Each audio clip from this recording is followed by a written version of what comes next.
Como registrar, por exemplo, uma situação em que uma professora vê uma criança absorta durante minutos seguidos, enfileirando e depois empilhando alguns animais, de madeira, plástico, borracha, fazendo-os interagirem uns com os outros, em tramas criadas pela sua imaginação?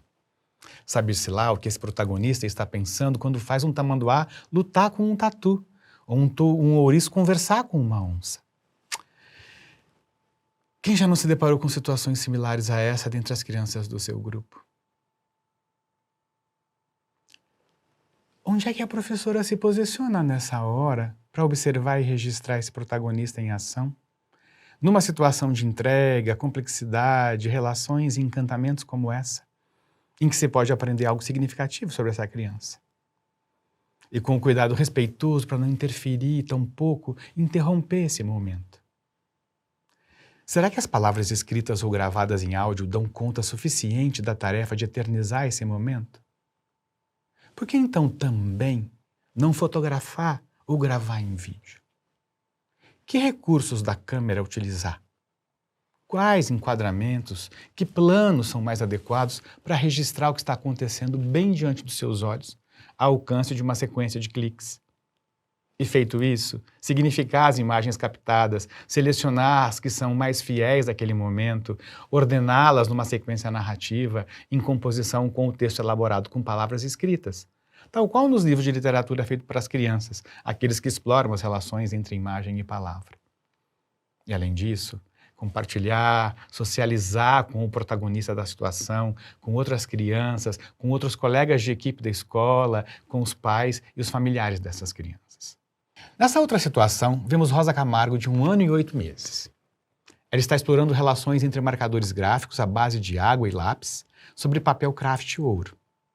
O que faz a professora ao acompanhar as explorações da pequena Rosa com o objetivo de fotografá-la ou gravar um vídeo? Posiciona-se de frente a ela, com o cuidado de não dispersá-la, não desconcentrá-la. Escolhe o plano médio, privilegiando as relações entre o tema e o ambiente, entre a ação de Rosa e seus efeitos sobre o papel, acompanhados da expressão facial da menina. Investigação, estranhamento, hipótese, conclusão. Nessa situação, acompanhamos a estupefação e a curiosidade de um grupo de crianças de 3 anos a 3 anos e 7 meses, diante das colunas externas do Teatro Municipal, no centro histórico da cidade de Reggio Emília. A professora se dá conta dessa atração imediata e propõe às crianças que se desloquem, se coloquem ao lado e debaixo das colunas para mudarem o seu ponto de vista. A partir daí, começam as explorações efetivas das crianças e a elaboração e manifestação de hipóteses sobre a função delas na arquitetura do prédio. A professora usa diversos planos para captar as fotohistórias. Plano geral, plano de conjunto, plano médio, contraplongé, revelando uma sequência de interações das crianças com as colunas. A primeira foto, por exemplo, um plano geral, mostra apenas do teatro, de modo a indicar a sua arquitetura. Nenhum dos protagonistas aparece nessa primeira foto. Quando eles aparecem na segunda foto, um plano de conjunto, o que se privilegia é a relação de grandeza entre a altura das crianças e a do prédio do teatro. Mas ainda não sabemos que são as colunas que mobilizam a atenção e o interesse delas. Só a partir da terceira foto é que ficamos sabendo, mais pelo texto escrito do que pela imagem, que são as colunas o objeto de investigação das crianças. Investigações físicas, espaciais, geradoras de relações, hipóteses, que se estendem até a última, 11ª foto. Faz de conta com animais. Nosso protagonista é uma criança imaginária entre 4 e 6 anos de idade. Vamos considerar uma situação muito comum no dia a dia da escola, principalmente com as crianças na faixa etária de 4 a 6 anos, quando elas selecionam um grupo de animais, de borracha, de madeira, de plástico, e começam a produzir relações com esses animais. Eu imagino que todo mundo já deva ter passado por uma situação como essa. Começam, por exemplo, a enfileirá-los.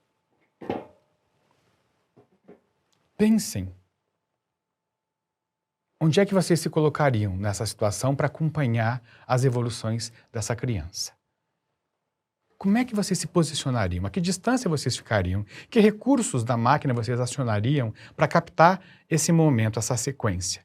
que pode estar sendo gravada em vídeo ou está sendo fotografada numa sequência de fotos. E eles estão absortos, não estão nos vendo e continuam nas suas evoluções. O que é importante a gente pensar? Por que será que eles colocaram, essa criança colocou esses animais nessa sequência? É por tamanho, por altura? Será que tem a ver com cor?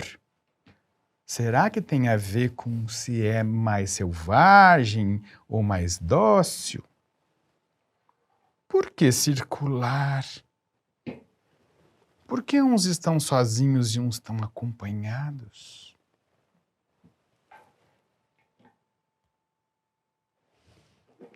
E reformulam. Eu até estou fazendo bem rápido, as crianças fazem muito mais devagar. E quando você acha que acabou, começa uma outra coisa. E quando você acha que acabou,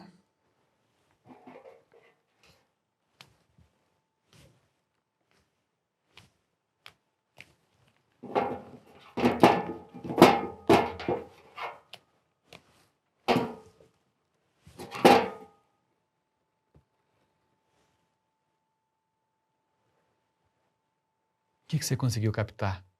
Conseguiu tirar boas fotos? Quanto tempo deu de vídeo?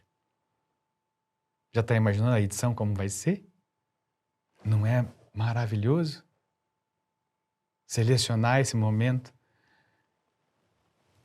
com tudo acontecendo numa sala de aula, com as crianças nas outras mesas fazendo outras coisas, e você ali concentrada, né, acompanhando essas evoluções dessa criança, e depois devolver isso para que ela se dê conta do que ela fez, e saber que tinha alguém olhando para ela, junto com ela, para esse momento tão especial na rotina da escola.